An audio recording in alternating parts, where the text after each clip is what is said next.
Ladies and gentlemen, good afternoon.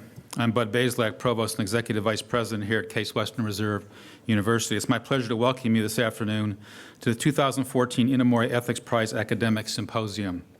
Joining me on stage today are Shannon French, Director of the Inamori International Center for Ethics and Excellence, Denis Mukwege, the recipient of the 2014 Inamori Ethics Prize, and our distinguished panelists, Katie Hanna, Executive Director of the Ohio Alliance to End Sexual Violence, Laura Hengold, Associate Professor of Philosophy, and Jim Kazura, Distinguished University Professor, Professor of Internal Health, Medicine and Pathology, and the Director of the Center for Global Health and Diseases. Please join me in welcoming our panelists.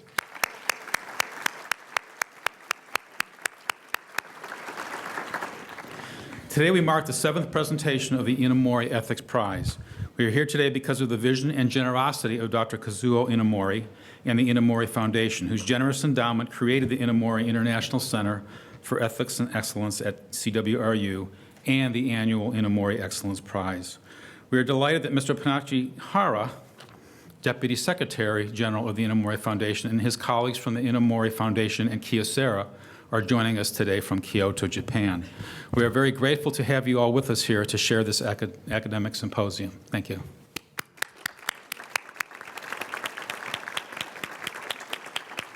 I would also like to acknowledge our title sponsor, the Callahan Foundation, along with all of our other generous sponsors and community partners. You will find a list of these benefactors in your program.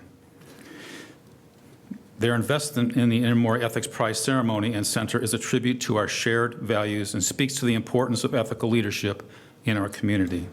In addition, we are delighted to have with us today students from several local high schools, including the Montessori High School and Shaker Heights High School, as well as members of our own Global Ethical Leadership Society, GELS, Sages, and Greek Life. Thank you for being part of today's events. This symposium will be,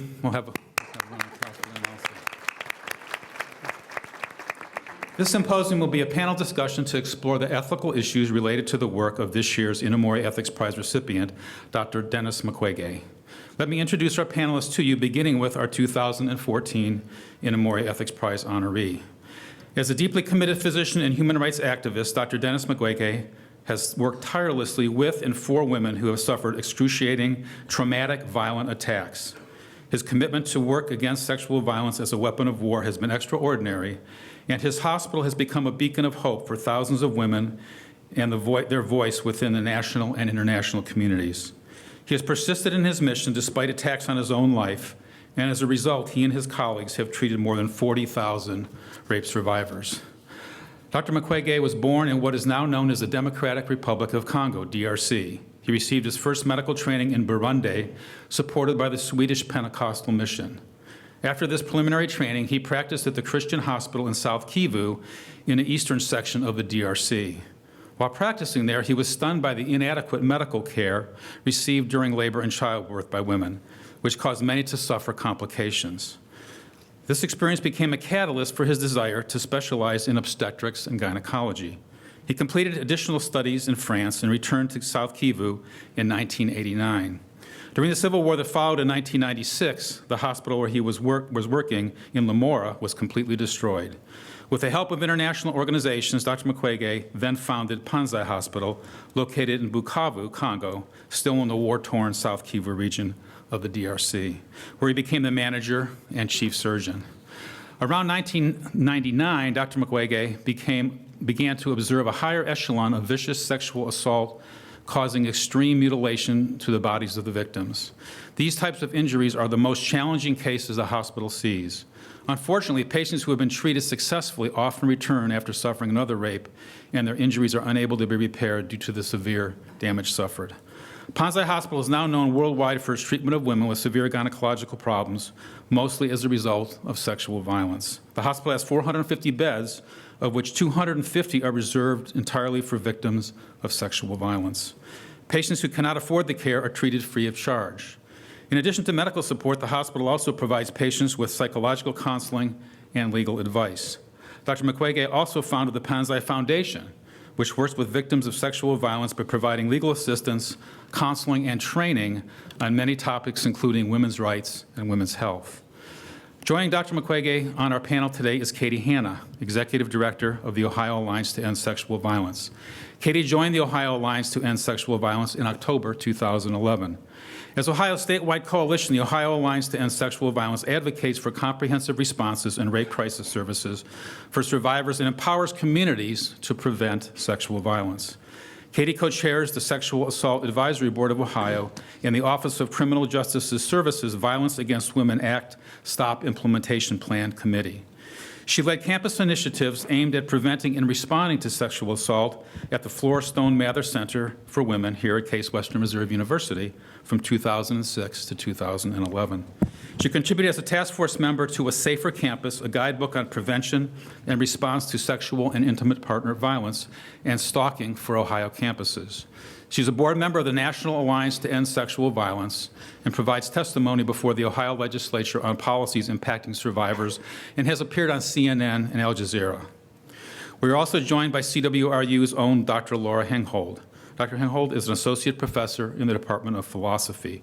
She is the author of The Body Problematic, Foucault and Kant on Political Imagination, 2007, editor and translator of Jean Godofrey Bidima's Law and Public Sphere in Africa, 2014, and numerous articles on political philosophy, feminism, and sexuality theory. Her work has appeared in Signs, Philosophy and Social Criticism, Women's Studies Quarterly, and Philosophia, a journal of continental feminism. Her research addresses the relationship between embodiment and the use of imagination to elicit fear or hope in political conflicts, drawing on psychoanalysis as well as perspectives from continental European and African philosophy. And rounding out our panel is distinguished university professor James Kazura, director of CWRU's Center for Global Health and Diseases in our School of Medicine. Dr. Kazura is a professor of internal medicine, medicine and pathology, and also serves as a director of the International Affairs for Health Services and Sciences at the university. A Cleveland native, Dr. Kazura earned his Bachelor of Arts degree at Washington University in St. Louis and his Doctor of Medicine degree at The Ohio State University College of Medicine. He performed his residency at University Hospitals of Cleveland, Case Western Reserve, and his fellowship at the University of Pennsylvania and also at Case Western Reserve. He joined our faculty here in 1977. Throughout his career, Kazura has pursued advancements in the understanding of genetic and immune mechanisms underlying infectious diseases that affect the health and socioeconomic well-being of impoverished nations in Africa, Asia, and Latin America. His research has focused mainly on lymphatic filariasis, a mosquito-transmitted worm infection that causes debilitating swelling of the extremes, elephantitis, and also malaria, a leading killer of children in the tropics. His research findings have appeared in such important biomedical journals as the New England Journal of Medicine and Nature. Kazura's current research on human immunity to malaria is integral to the development of a vaccine for that disease. Additionally, his contributions are key to the global effort to eliminate filariasis by 2020 through mass drug administration and vector control. Kazura has acted as a mentor for more than 30 years to graduate medical students, postdoctoral PhD students, MD scientists, and junior faculty. His work has captured the scientific and humanitarian sentiments of undergraduate students as well. He was instrumental in creating the Interdisciplinary Global Health Alliance among the College of Arts and Sciences, the School of Nursing, and the School of Medicine. The Alliance established innovative courses for undergraduate, graduate, and professional school students addressing multidisciplinary approaches to improving human health on a global scale. Kazura has served on multiple National Institutes of Health study sections and expert panels for the World Health Organization, and has held leadership positions in the American Society of Tropical Medicine and Hygiene, completing a term as the president of that organization in 2012. We are pleased that you have joined us today, and we hope that you will take this opportunity to listen and engage with our panelists on issues of women's rights and the struggle to end sexual violence that concerns and affects us all. At this time, I will turn the program over to Shannon E. French, the Inamori Professor in Ethics, who will moderate today's panel session. Thank you. Thank you so much, Provost Baselak, and our panelists. And at this time, I would like to invite Mr. Labugak to come up and join us. He will be assisting us with translating for our 2014 Inamori Ethics Prize honoree. Thank you so much. Thank you, Madam. I'm going to begin with you, Dr. Mukwege. You have struggled for years to get the attention of people around the world and try to mobilize them to end sexual violence.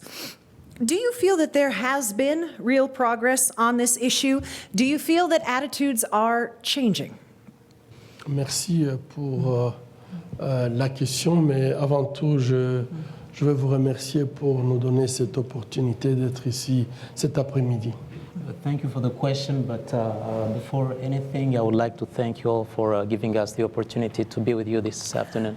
Je pense que je suis vraiment très, très touché par la présence dans l'audience d'un grand nombre de jeunes, ce qui donne l'espoir pour la lutte qui est la leur. I am very much touched, especially by the presence of the youth, the young ones in the room, which means that they are really getting to take over and try to put their hands on this matter. En fait, il y a 15 ans, quand je parlais de la violence sexuelle, comme je la voyais dans les zones de conflit, je me trouvais très, très malheureux de constater l'indifférence de l'homme par rapport à la souffrance que subissaient les femmes. About 15 years ago, when I started facing the issue of sexual violence, I was very much disturbed by the fact that it seemed like a man was completely disregarding the suffering of women. J'étais presque révolté parce que j'avais le sentiment que l'indifférence vient de la discrimination, parce que c'est une souffrance qui est faite aux femmes, et donc ce n'est pas une souffrance qui est égale à la souffrance qu'on peut faire à l'homme humain, tout simplement. I was disturbed because, in a sense, I felt like it was a discrimination because the suffering was only to women, so probably men were looking at it as something that did not really concern them, as a different gender. Aujourd'hui, il y a un progrès, mais il n'est pas suffisant. To this day, we have had progress, but it's not sufficient. I would like to follow up on that question with our other panelists. And Katie, if I could begin with you as well. Do you see changes in the years that you have worked on these issues in terms of attitudes towards sexual violence? It must take quite a lot of effort to maintain your momentum and your sense of enthusiasm struggling in this issue. Do you feel progress?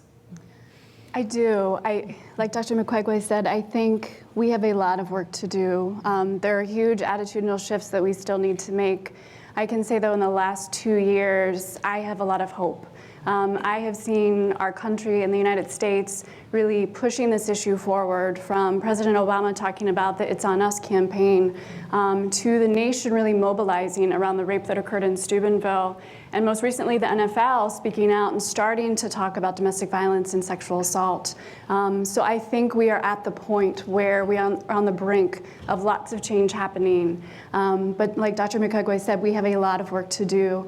We have significant changes that we need to make in terms of focusing on prevention, but there's also significant hope that I see with everyone that's in this room today. Laura, would you care to comment? I guess I think that one reason for hope in progress on this matter would be the fact that even though national legal systems and local communities have varying levels of concern and responsiveness to women suffering sexual violence, there is increasingly at the international level a growing consensus in international bodies of law that this is a serious matter, that this is not just something that we would call side damage from warfare, but that this is actually a crime in its own right, and one that might have an implication someday for changing national legal structures wherever in the world as the communities become more aware. Jim, did you have any thoughts on this issue? Well, I would just like to add, several of us had lunch together, and going on from what Dr. Mukwege was discussing at lunch, I think that there's not only the sexual violence that's clearly is a major issue during times of civil strife, but it's really the under-empowerment of women in general. So we've all heard a lot about microfinance projects and things like that, because you go to where the action is, you go to the moms and the younger women who are the community leaders. So I work in parts of Western Kenya, I'm sure it's similar in the DRC, where 20% of women are HIV positive in their first pregnancy, which may be 17 or 18. Part of it is that they are really have sex with men who are in superior positions, whether they're school teachers and things of that nature. So this is one manifestation of an overall general issue of women in particular being relatively even more disempowered in many developing countries compared to countries such as ours, which are really starting to face up to some of these issues in a more direct way than we have in the past. Thank you all. This is a related point and also came up in our luncheon discussion. Dr. Mukwege, you mentioned how the British government had hosted an international conference that was looking specifically at the use of rape as a tactic in war. And 150 countries were part of that conference. And yet, I wonder if you could tell us a bit about what came out of that conference and some of your concerns about whether those kind of meetings can be meaningful and what needs to happen for them to lead to real change. Cette conférence, c'était une conférence de l'espoir pour moi, puisque pour la première fois, en dehors des Nations Unies, réunir 150 États pour parler de la situation de la violence qui est faite aux femmes dans la période des conflits, c'était très positif déjà d'avoir la conférence. To me, that conference was a conference of hope because to see 150 nations unite outside of the United Nations for such a cause, to me was a real start. It was a beginning of, it was something that would launch a wake-up call all over the world. Nous avons eu à des statements de responsables. Et je pense que le discours, par exemple, du secrétaire d'État John Kerry était un discours très impressionnant sur cette question. Et William Hague a fait un discours très, très impressionnant. Mais je crois que nous sommes restés à notre soif un tout petit peu. We have had strong statements from strong state leaders. Remember John Kerry, the Secretary of State, and William Hague, the British Secretary of State.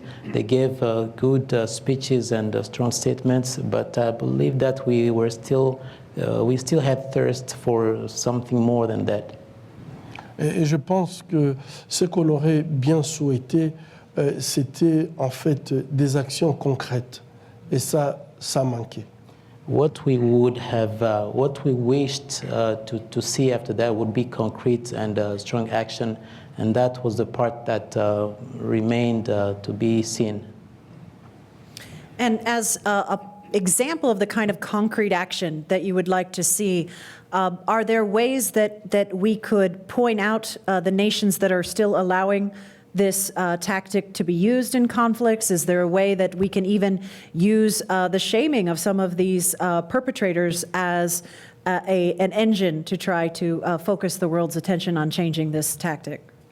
Bien sûr, je crois que dans cette réunion, j'attendais beaucoup plus que les États, puissent 150 États, et tous étaient représentés à très haut niveau, que par exemple ils puissent tracer une ligne rouge. Nous avons pu tracer des lignes rouges sur d'autres armes. Je pense que les viols comme armes de guerre nécessitent d'avoir la même attention. With 150 nations, we were most expecting to see them unite and draw a red line to something against sexual violence, because it was done for other things, nuclear weapons and other type of weapons.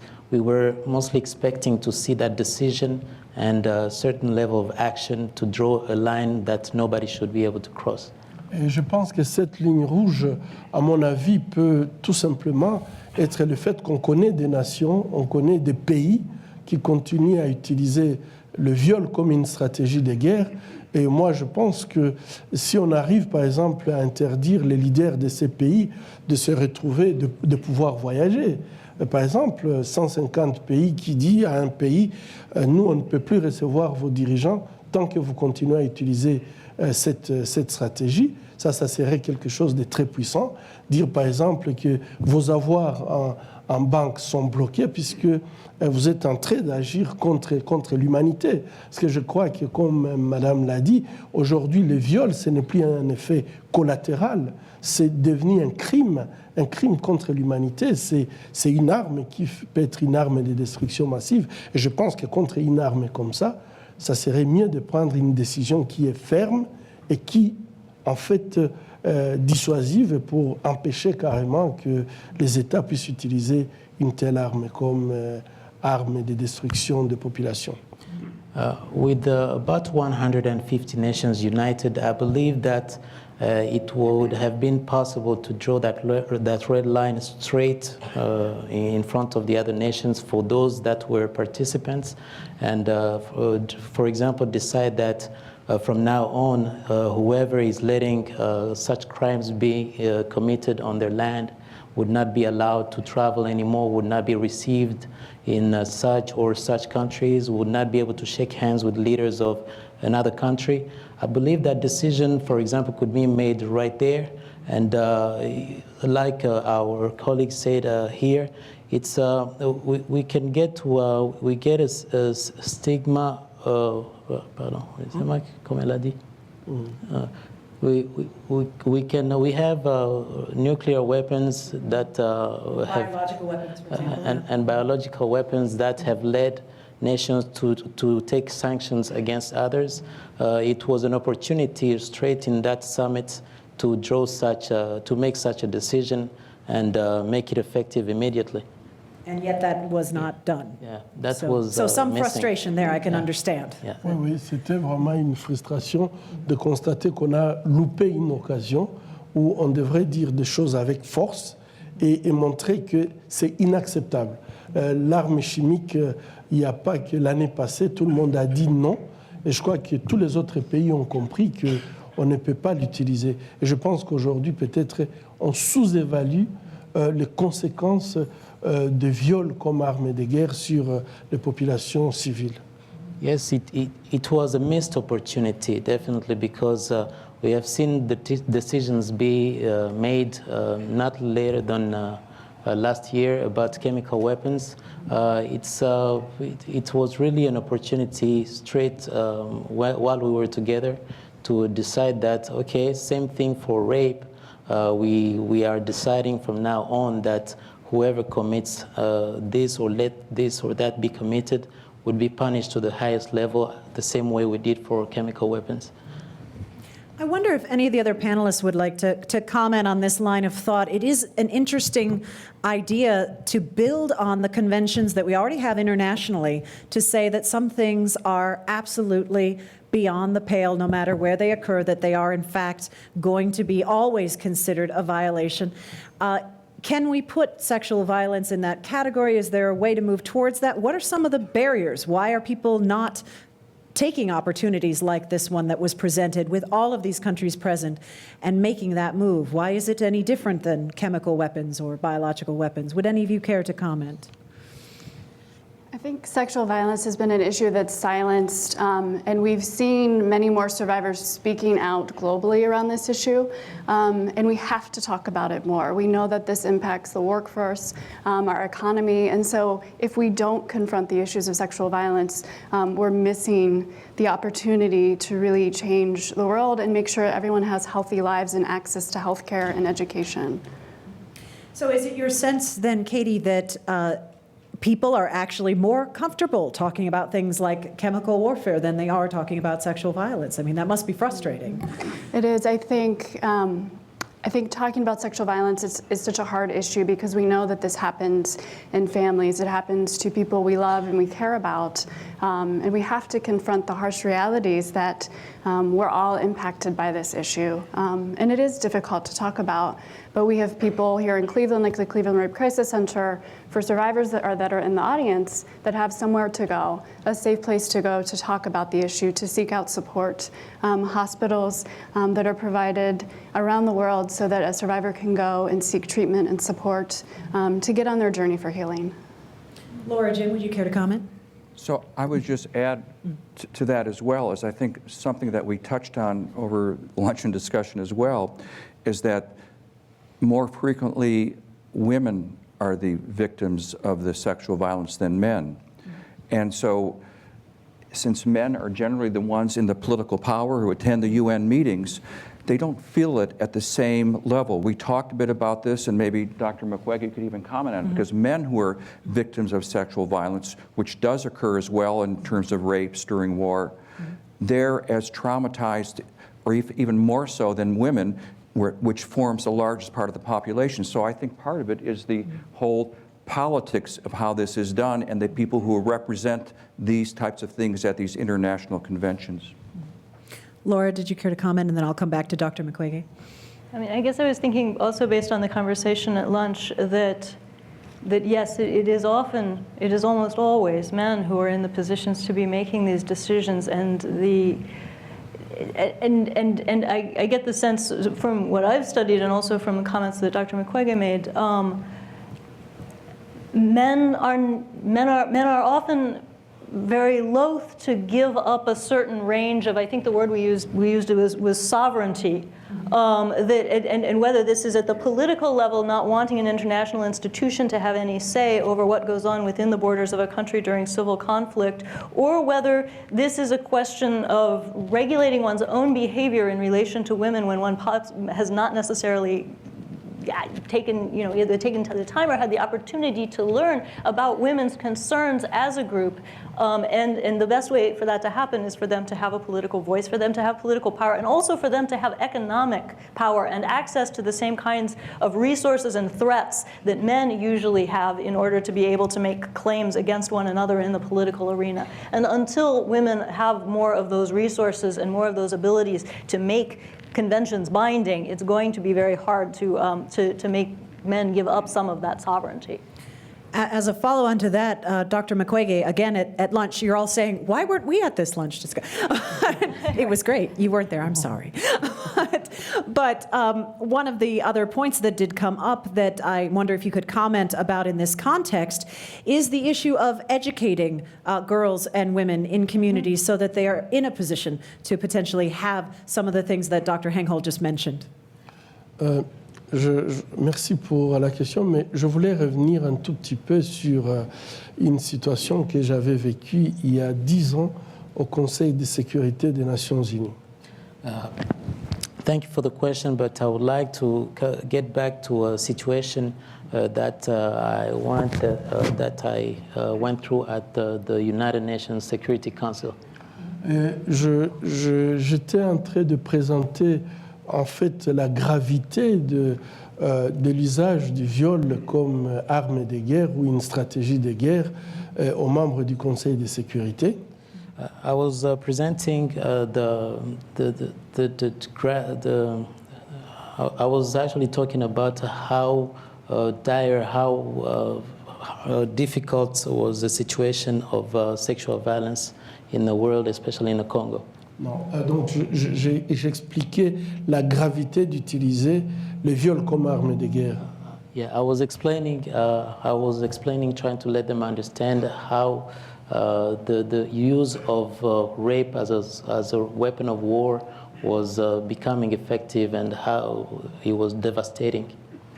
Et la réponse d'un membre du Conseil de sécurité, il m'a dit pourquoi on doit discuter, il y a 10 ans, pourquoi on doit discuter de la violence sexuelle au niveau du Conseil de sécurité. That was 10 years ago, and one of the members of the Security Council asked, why do we have to talk about this in the Security Council session? Mais aujourd'hui, je crois que le progrès a été fait, puisque maintenant c'est reconnu comme en fait un crime contre l'humanité. Et je pense que le niveau de l'éducation est très très important pour amener cette question vraiment à être à un niveau où elle peut être comprise.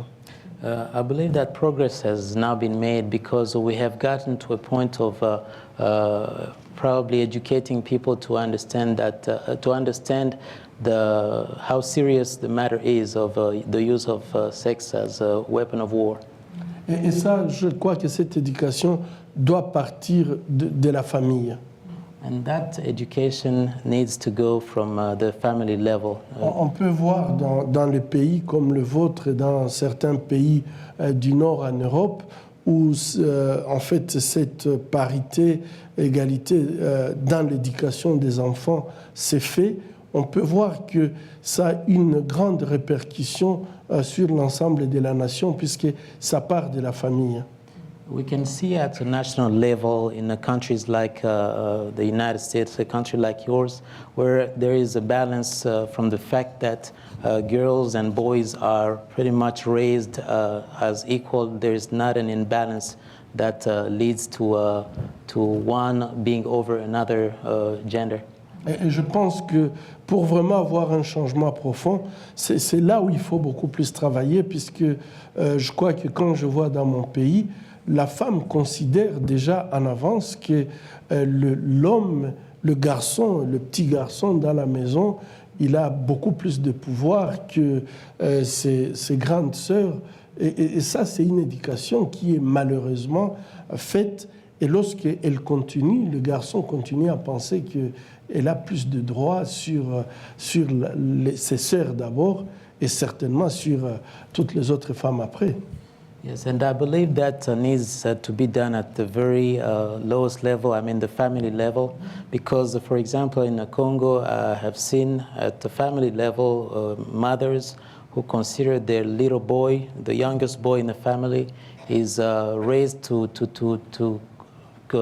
believe that he's superior to even his elder sisters. It's a state of mind that starts from the very beginning, and it's the family that actually needs to embed that in their minds, to understand that you are a family, nobody is superior. Et en fait, pour terminer, je crois que ce que vous aviez dit, il ne faut jamais non plus oublier que les hommes ont ces pouvoirs qu'ils utilisent sur les femmes. Ça ne sera pas un pouvoir qui, comme l'a dit le professeur Kazura, ça ne va pas être un pouvoir que les hommes vont donner en cadeau aux femmes. Il faut absolument qu'il y ait une espèce de prise de conscience des hommes et des femmes pour dire nous devons agir pour arriver à cette égalité sur le plan politique. Dans tout ce qu'on peut avoir, on trouve que les hommes tiennent absolument à garder la femme dans cette position d'infériorité pour l'exploiter davantage. As even Professor Kazura said not a few minutes ago, it's not something that is going to be given away, that men will give away a certain power to women. It's something that needs to be understood by everybody as just a collaboration, a sharing of responsibilities in a society. And it's not like creating a certain fight or a competition between genders.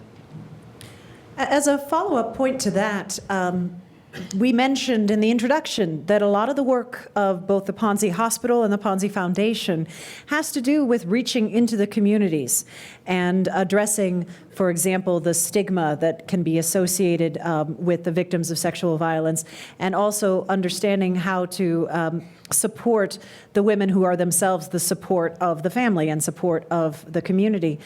Can you tell us a bit more, Dr. Mukwege, about how you and your colleagues try to help in the communities themselves? So you're not only helping the direct victims of these attacks, but also the people who are related victims as well.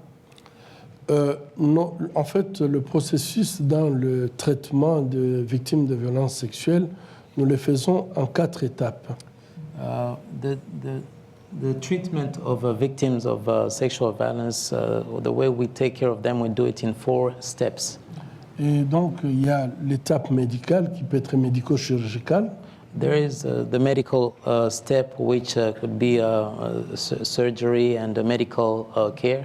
Nous avons l'étape psychologique. We have the psychological step. Nous avons l'aspect légal. We have the legal aspect after Qui that. comprend non seulement en fait que la victime ait justice, mais qu'elle ait aussi réparation.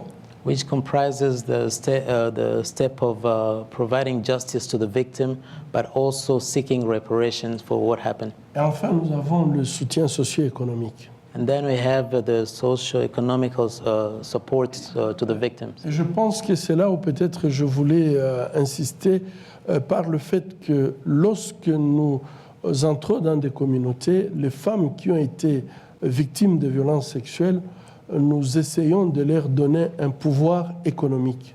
And that's where I would like to insist a little, because when we go to different communities, we try to make sure that women get a certain level of economical power. Et ce que nous avons constaté, en fait, les femmes restent victimes lorsqu'elles sont dans un état de dépendance par rapport à la communauté. We notice that women remain at the state of victims if they remain dependent, they keep depending on others in their own community. Et là, elles sont stigmatisées et presque rejetées. That's where they get a stigma and they are rejected by their society. Mais lorsqu'elles prennent le pouvoir économique, elles ont la force économique en main, même si elles deviennent vraiment survivantes, et vous sentez que finalement, c'est la communauté, au lieu que c'est elles qui vont vers la communauté, c'est la communauté qui vient vers elles, puisqu'elles ont une puissance économique. But when they gain that economic power, they gain that, if we can call it freedom, it's the community that rather looks at them and look to them instead of them seeking anything from the community. Et je vais donner peut-être un petit exemple. On avait aidé les femmes dans un village très reculé qui étaient des victimes rejetées par la société. On les avait tout ravis, mais on les a éduquées à fabriquer le savon. I will take as an example women that we chose once. They lived in a remote area from Panzi. We trained them to make soap. Et dans le village, il n'y avait pas de savon. In that village, there was no soap. Et quand ils sont venus de retourner des Panzi, on leur a donné la soude caustique et les huiles pour faire les savons.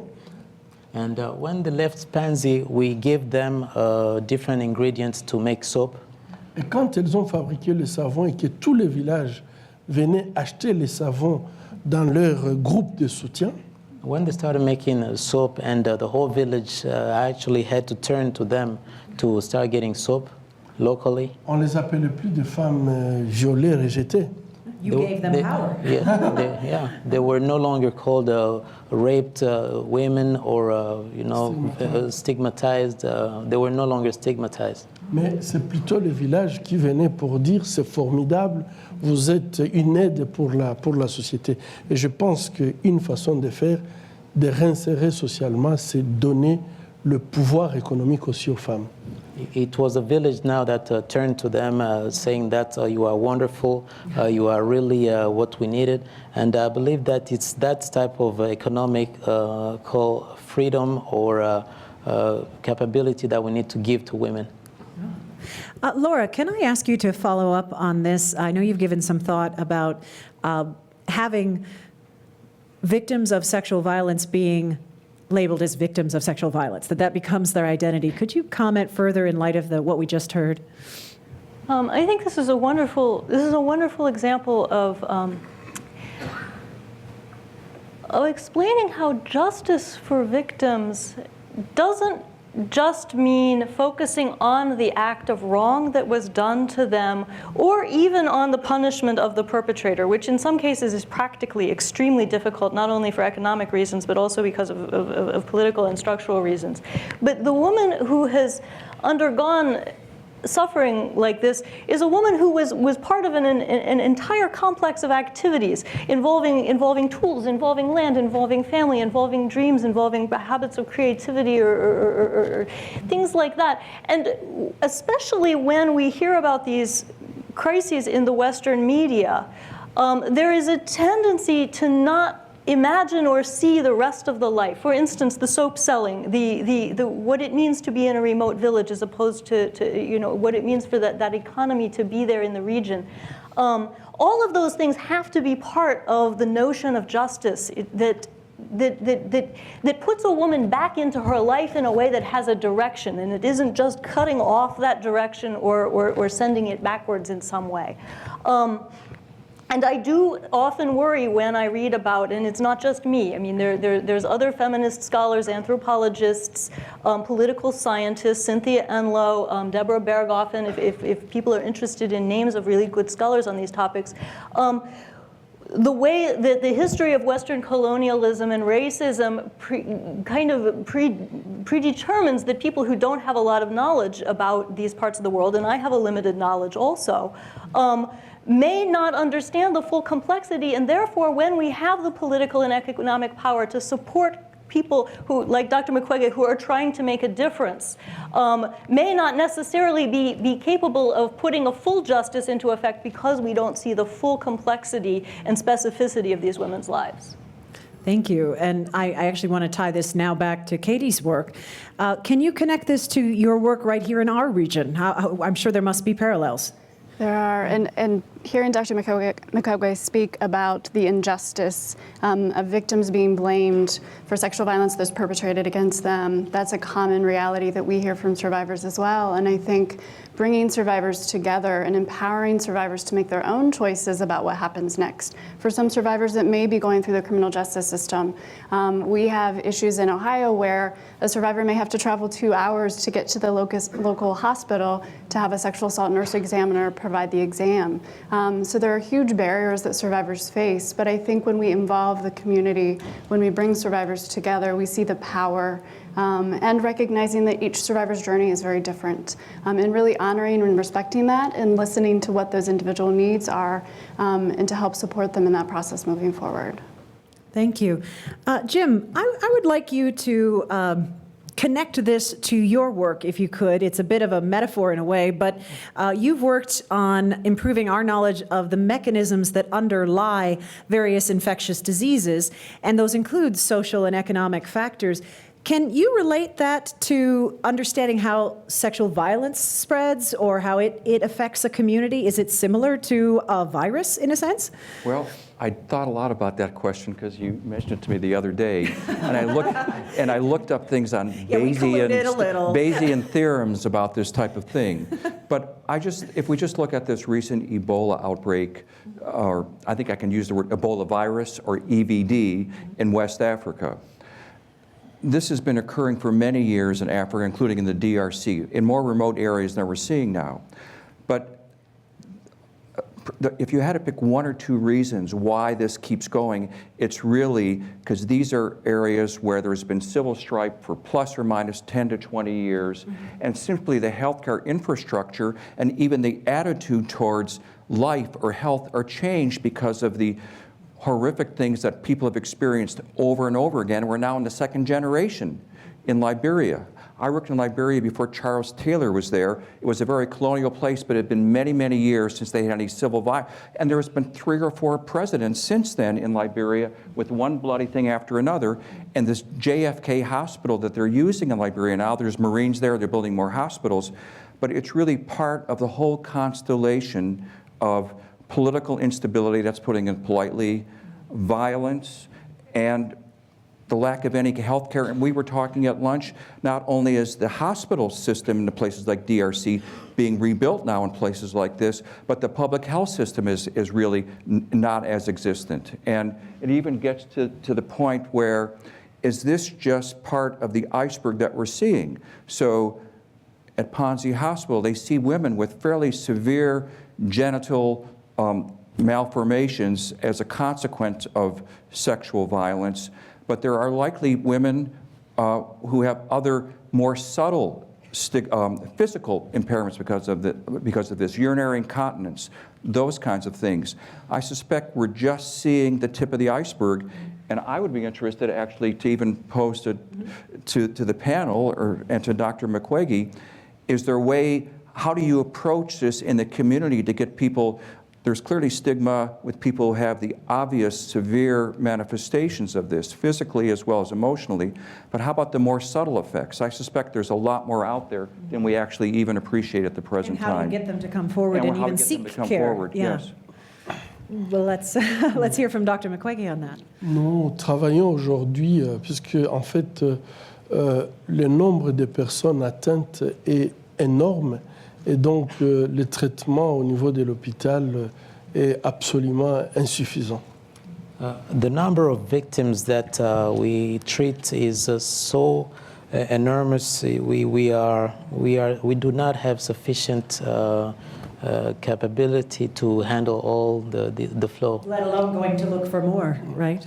Et donc nous travaillons beaucoup plus pour... nous sommes en train de créer un modèle de prise en charge qui est un modèle holistique, mais...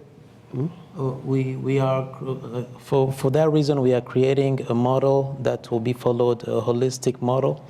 Puisque, en fait, si vous voyez les barrières que les femmes subissent pour accéder, que ce soit l'accès aux soins médicaux, que ce soit l'accès à la justice très très compliqué, etc., nous pensons qu'il faut avoir un système qui est au niveau de la base pour prendre en charge les victimes. If you know how many barriers women need to cross to get mere health care or judicial assistance, legal assistance, it gets you to a point where we believe the solution was to actually take all those matters to their level, to the grassroots level. Et donc, aujourd'hui, nous avons un système qui veut qu'au niveau de la communauté, il y ait des personnes qui peuvent s'occuper de ces 4 piliers que je viens de dire, médical, juridique, psychologique et socio-économique, mais au niveau de la communauté.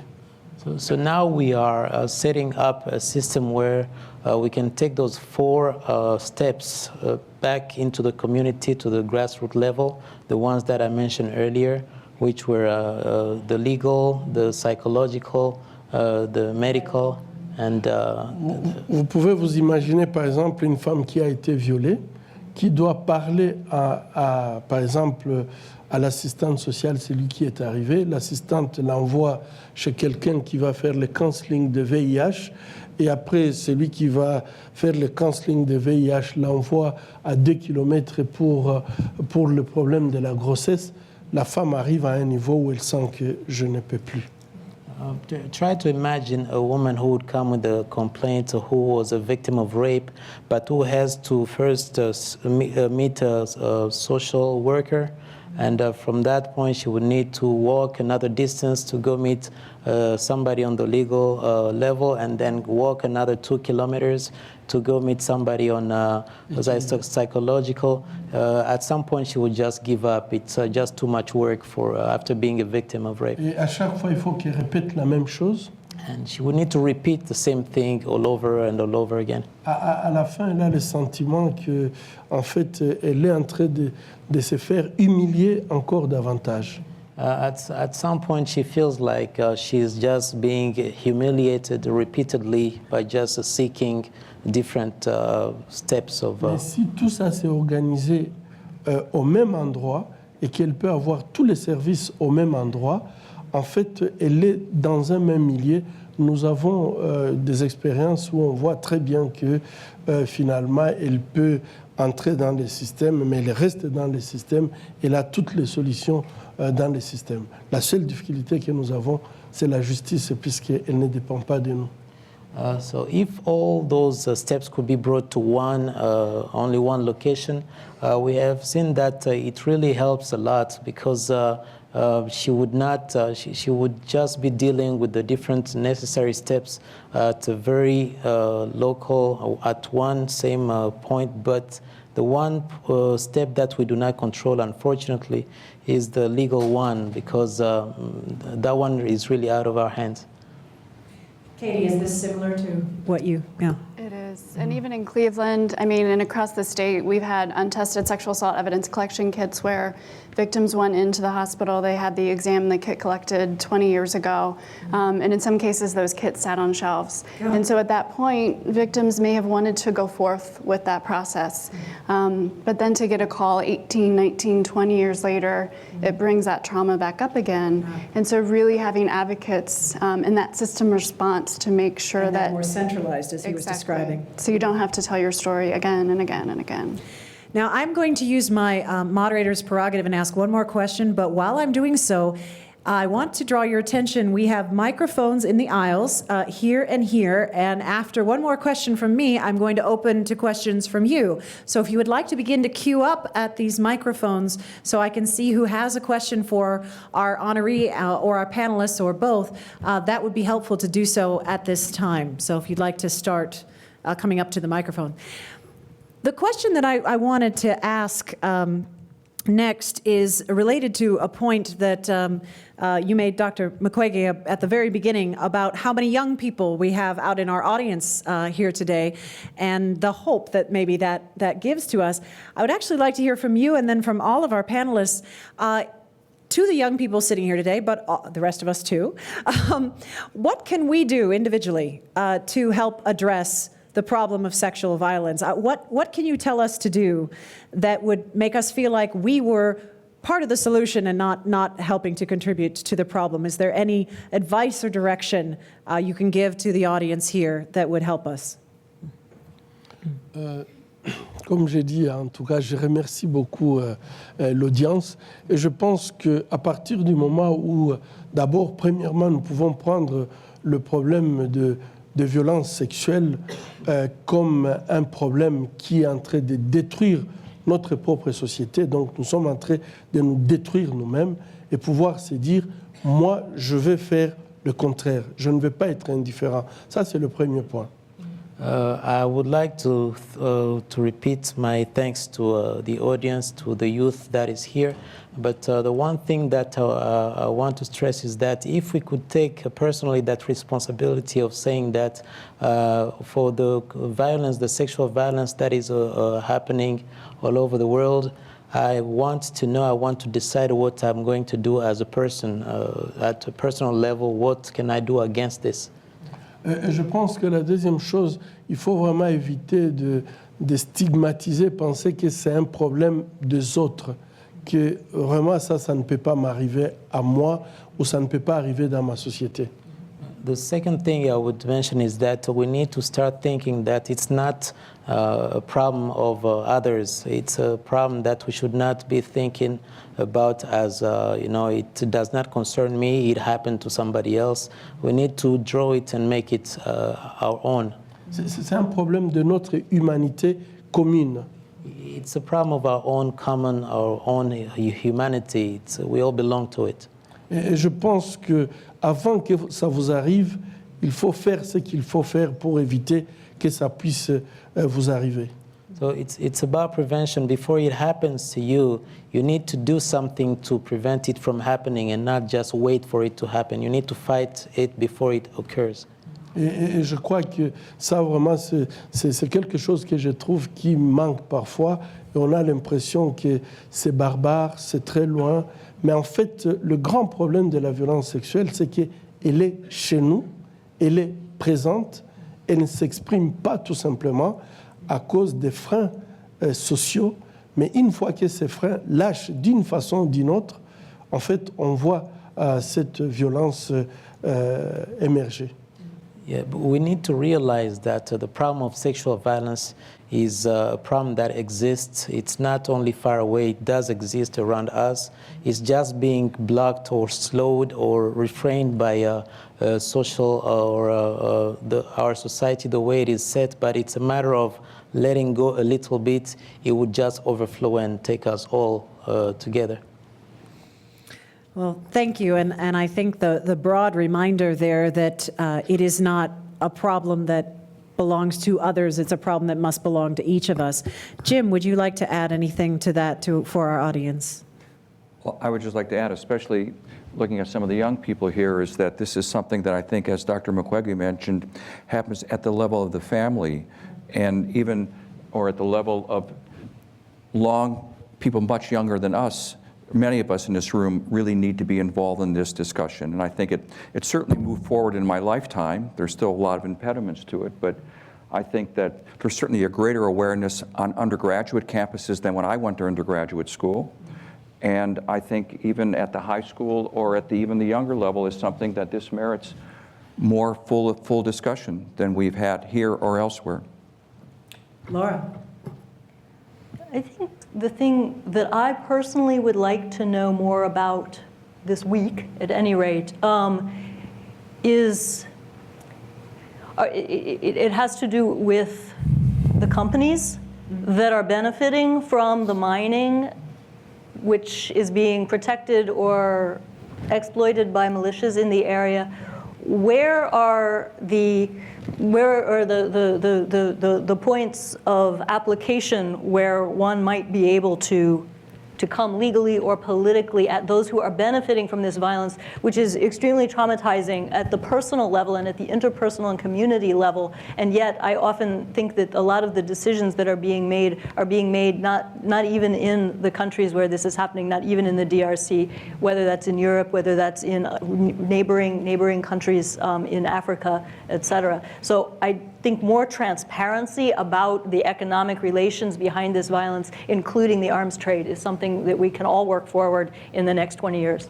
And know what companies are, as you say, contributing, might allow people to do some activism around that as well and say, you know, we're not going to support the companies that are essentially underwriting some of this violence. And even create something, we have a notion in our heads, whether it works well or not, of transitional justice for governments. But what would transitional justice for companies be? What would it mean for a company to transform its manner of engaging with a population and a terrain in a way that would create more prosperity and development rather than exploitation? Absolutely. Katie?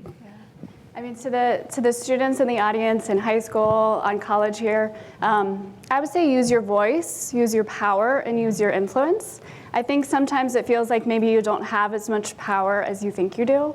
And when I worked here, I was honored to see so many inspirational students really gathering together and mobilizing around ending sexual violence. And there's a lot going on around the country around issues of Title IX. And so I think you have so much power and influence around preventing sexual violence. So we want to make sure survivors get all the support that they need, but we also want to get to a place where this doesn't happen in the first place. And you can do so much to change this. Well, thank you very much. And in light of those comments, may we have our first question? Right here. Please state your name if you would, and then go right ahead. Nick Valadpour. I'm a fellow in pulmonary and critical care here at Case Western University School of Medicine, and I'm really honored to have you here today, Dr. Mukwege.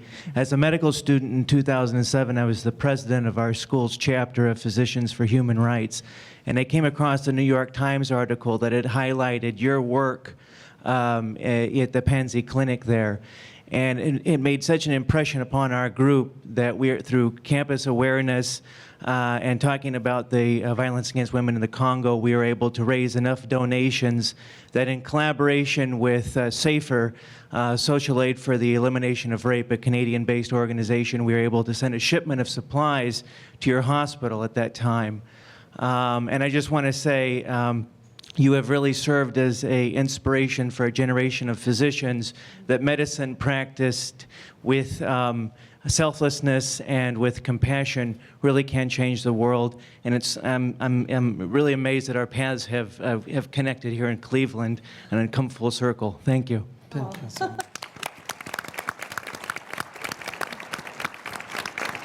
Thank you for making that connection for us as well. We appreciate that. Over here, and again, please state your name if you would. I'm Hannah Barrett. I'm here with the Shaker Heights High School for the. You mentioned the importance of raising this issue to the international stage with various UN conferences, conventions, and lawmakers. So, is there a way that students can help with this initiative in raising the importance of this issue, especially when it comes to the UN Security Council and various lawmaking efforts? Great question, thank you. Dr. Mukwege. Merci beaucoup. Je crois que la jeunesse a une force que vous ne pouvez pas imaginer. The youth has a power that sometimes they do not imagine. Et je pense que aujourd'hui, vous avez la capacité, par exemple, d'utiliser les réseaux sociaux. For example, these days you have social network media. Et je pense que vous avez la capacité ici dans vos pays, c'est que les jeunes, par exemple, dans mon pays, n'ont pas la possibilité de pouvoir parler avec ceux qui prennent les décisions. Here you have power, you have the ability to talk to those to decision makers. It's something that we do not have at all in our country. Et je pense qu'une action que la jeunesse peut mener, par exemple, ce sont des campagnes sur, par exemple, de pouvoir rencontrer les responsables politiques, faire des campagnes sur les réseaux sociaux, par exemple, pour porter en fait tout à fait un thème spécifique. Je prends l'exemple, j'ai mon téléphone et nous tous nous avons un téléphone qui a le coltan du sang dans nos poches. Que font les responsables pour que ces coltans soient propres? C'est possible, ce n'est pas quelque chose qui est impossible, mais il faut pousser pour que, en fait, finalement, quand les responsables comprennent que nous tous, nous avons dans nos poches quelque chose qui porte le sang des femmes, les responsables, dès qu'ils comprennent que la base est informée, ils peuvent changer d'attitude. Yeah. With the social network, for example, that you have, or different other ways to communicate among yourself, you can set up or start campaigns with those responsible, those decision makers. You can decide to go talk to them and mention to them different things that, I would take an example, cellular phones that we all use. We know that in each cellular phone there is a coltan, which is a mineral, which is one of the bases for these killings, these sufferings. It's something that you can decide to put on their table and tell them that we need to set up a way to control or to track the coltan. There are many things that you can do as the youth to really help prevent and not just let things happen. Ne soyez pas indifférente. Do not be indifferent. Parce que je crois que l'indifférence, c'est la terrible chose que notre humanité a toujours connue et qui a conduit à des catastrophes. Because indifference is the worst thing that our humanity has faced and which has led actually to catastrophes, to big devastations. Merci. Katie, would you like to add anything in terms of local involvement that she might know about? Yeah, I would say in addition, we have an annual advocacy day at the State House in April, so it's a way to go in and talk with your legislator. Talking with your representative in Ohio is a way to get involved. Volunteering with Cleveland Rape Crisis Center here in Cleveland. But taking a stand on this issue because it's happening in our backyard, it's happening across the country, across the world. And like Dr. Mukwege said, youth have so much power. So getting involved in organizing social media campaigns is a great way to get the word out. Thank you very much. Over here, yes. Hi. My name is Erin Dwake. I'm so happy that you're here, Dr. Mukwege. I applaud you for everything you've done. And just that Case Western has taken this on to even talk about this topic. I have noticed over the last year how much courage that the university has had in all different departments to talk about this subject. I myself, in 1985, was a victim on a college campus of an attempted rape and brutal beating, and I can tell you that what I would like to know if you have faced this, and I have faced this as a person. When you're telling your story, sometimes the people you're telling it to are judging you. They are taking your story and poking holes in it. They're questioning your honesty. They're questioning your validity, what you've been through. Sometimes they ask what you were wearing. How do we educate everyone that when you do want to tell your story, which sometimes takes a long time, it took me 29 years to tell my story, because when I first started telling my story, people would tell me my story was wrong and it wasn't my story, and they would question my story. So how do we get people to understand that if we want to talk about it honestly, and if you want victims to talk about it, it has to be a place of safety where they let it out. It's sort of like torture in the world, too. It's hard to tell your story because you're vulnerable to tell them what happened to you. So have you faced this issue, and how would you suggest we move forward and having people be empathetic when victims tell their story? Thank you. Fantastic question, and thank you for sharing your story a little bit with us.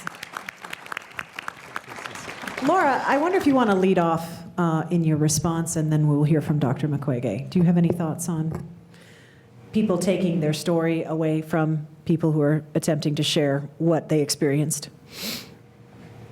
I guess, unfortunately, this is a really common thing, and it in many cases it seems to double or be as serious a long-term cause of suffering as the initial attack for so many people, and I'm sure that Katie can say more about that.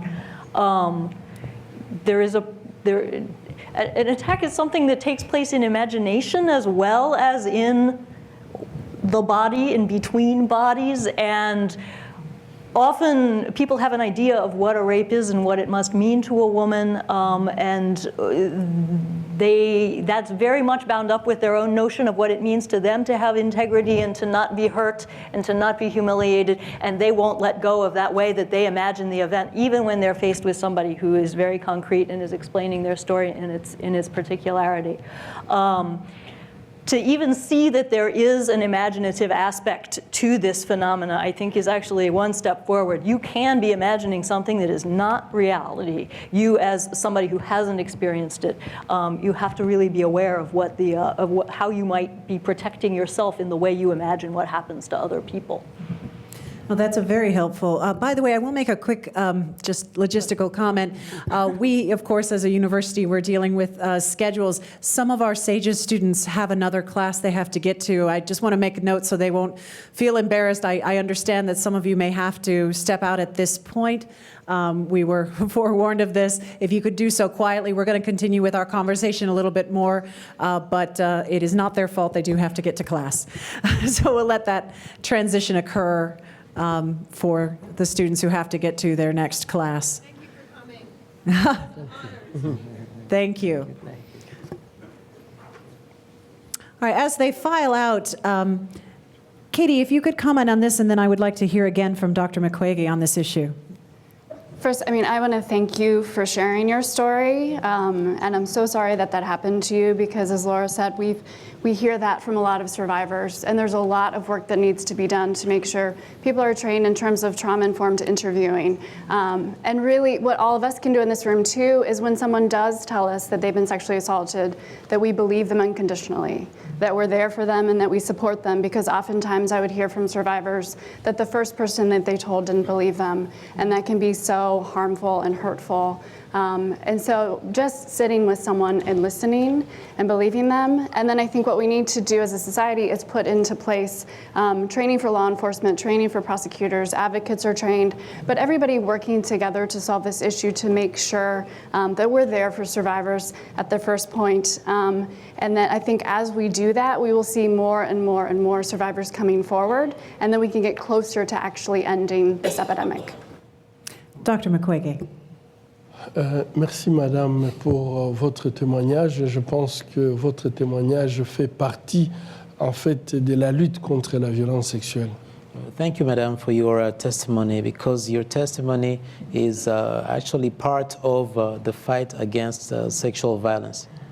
Il y a 15 ans, les femmes qui étaient violées dans mon pays considéraient que c'était un tabou de ne pas en parler, puisque de toute façon, lorsqu'ils en parlaient, elles subissaient plus de conséquences que lorsqu'elles se taisaient. About 15 years ago, when we started treating rape in my country, women were considering sexual violence that they have endured as a taboo, because when they would talk about it, it would actually bring more consequences, even more consequences to them than when they were just staying silent. Et donc, ces jugements, ces rejets, c'est comme si en fait on sanctionnait la victime pour la deuxième fois d'avoir touché sur un pouvoir acquis et pourquoi vous devez refuser aux hommes ces droits finalement. That judgment, actually, that the way they are rejected brings them to start wondering why it seems like they are challenging something that men believe they own. They own the right to do anything to women. Et je pense que la seule façon, on a pu beaucoup travailler pour d'abord amener à ce que les femmes comprennent que plus vous avez gardé ça, elle a dit 29 ans, je crois, et je crois que garder une souffrance pendant 29 ans, c'est toute une vie qui change complètement.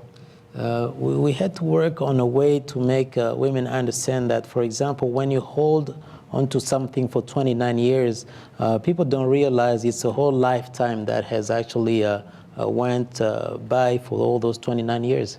Et donc, je crois que la meilleure façon, c'est vraiment passer par cette éducation qui fait comprendre à la communauté qu'une femme qui a été violée ou qui a eu la tentative du viol, comme elle explique son histoire, c'est exactement la même chose que les femmes africaines m'expliquent.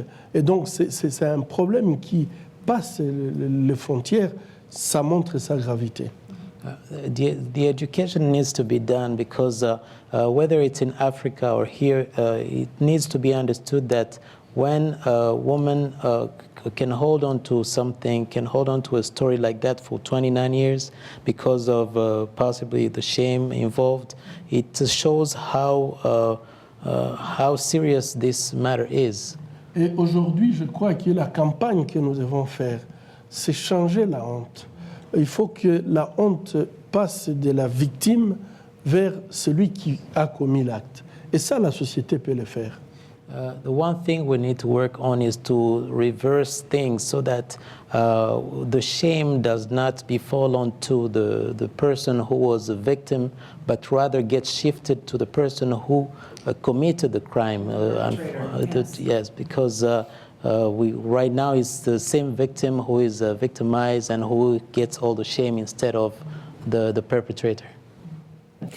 And Jim, at lunch you were giving examples from World War II that women who are still suffering today from their experiences of sexual violence in that war. From the Soviet Union as they went over into Germany and even the comfort women in Korea we were talking about. Right. Mm-hmm. And I think Dr. Mukwege has actually talked to some of those women. Yes. Mm-hmm. And still experience that trauma so many years later shows the depth of the trauma.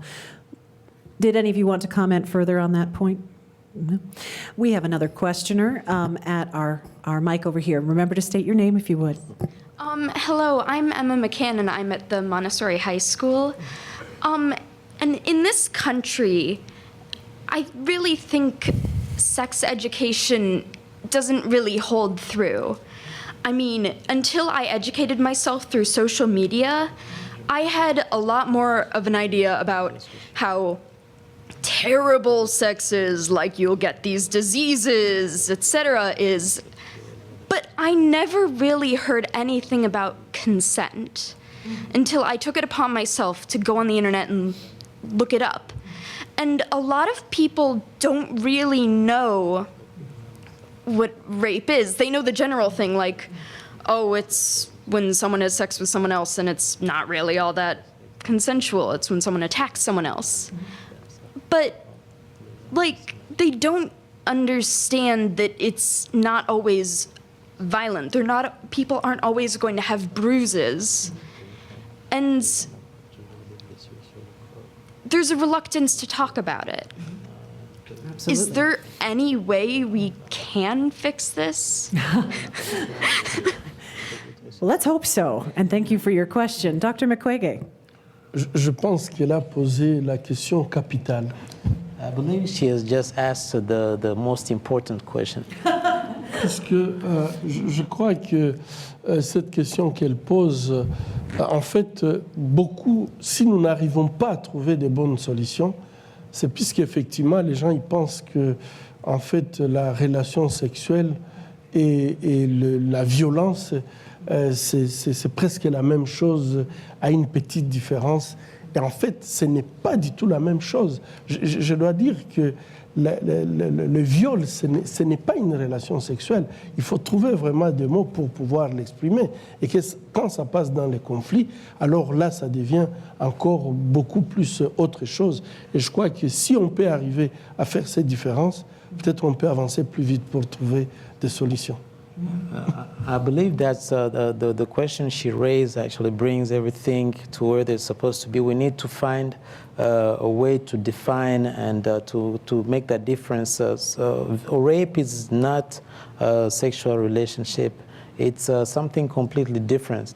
It's just that the world in which we live has not reached that point of, sometimes they make a slight difference. They say it's not that much different, but what we need is to get to a point of separating the two and understanding that there is an agreement and there is no agreement, and we do not look beyond that. We just fight and reject it. Okay, they're going to throw things at me. I've been told that we're out of time. I'm going to take one last question because I'm bad that way. If you could keep your questions short, bless your heart. Okay, go ahead. So my name's Nasaiba Chaudhry, and I'm actually a member of the Sexual Assault and Violence Educators Group on campus. So I just wanted to say that next Thursday there's an event at 7 in Twing. You should come. But my quick question is for Dr. Mukwege. No, Dr. Hinghold. Yes, Hinghold. Sorry, I couldn't say it. But you mentioned talking about like perpetrators in the justice system, and is there a way where we could work on getting justice for victims and the survivors, but also not continue the prison industrial complex and continue the structural violence that comes with that? So that's just my question. I know it's a big one, but That is a Big question. Answer quickly, Laura. that is a big whoa. Okay, I've been mic'd. That is a big question, especially in the United States. I think the prison industrial complex takes a different form. I'm not sure that it has. I'm not even sure I would use that word for it in countries like the DRC, where imprisonment is not a significant part of the. It's not a significant part of the economic activity. And you also don't have a whole part of the population that is condemned because of economic dislocation and stuff like that to basically, passing through the prison system at one point. The problems of racism in the US and the problems of economic disenfranchisement I think it's really important to struggle against that at the same time as you struggle against sexual violence. And that's one reason why I made that comment about being careful about the image that we have of both the perpetrators and the victims in other countries, and particularly in Africa. I don't know that you can have a transitional justice system in which everybody, for instance, in Rwanda, they've had to deal with this. So many women were raped and so many men were implicated in the violence that a significant number have been given criminal penalties, but there also has to be a way of people working together and people working to support their communities.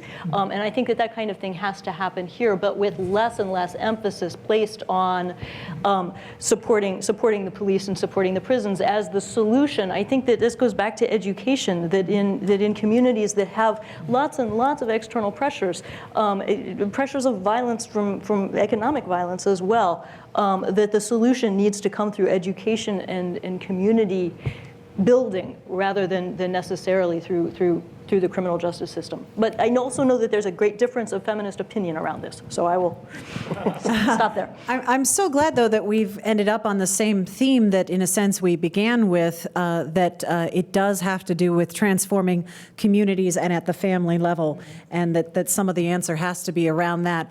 Now, I apologize. I know you're looking at me like, you're breaking my heart. I'm so sorry. But we are out of time for additional questions. However, I want to invite all of you right back here, this exact same venue, this evening at 6 p.m.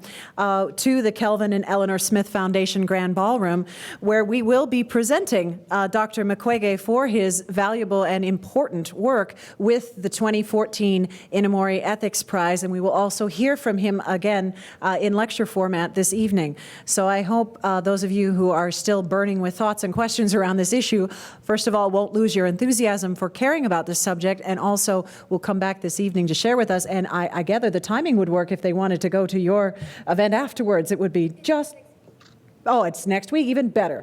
So you can follow up with activities right here on our own campus. So on behalf of President Snyder and Provost Baselak, I would like to thank you all for attending this symposium. And if we could please thank our panel.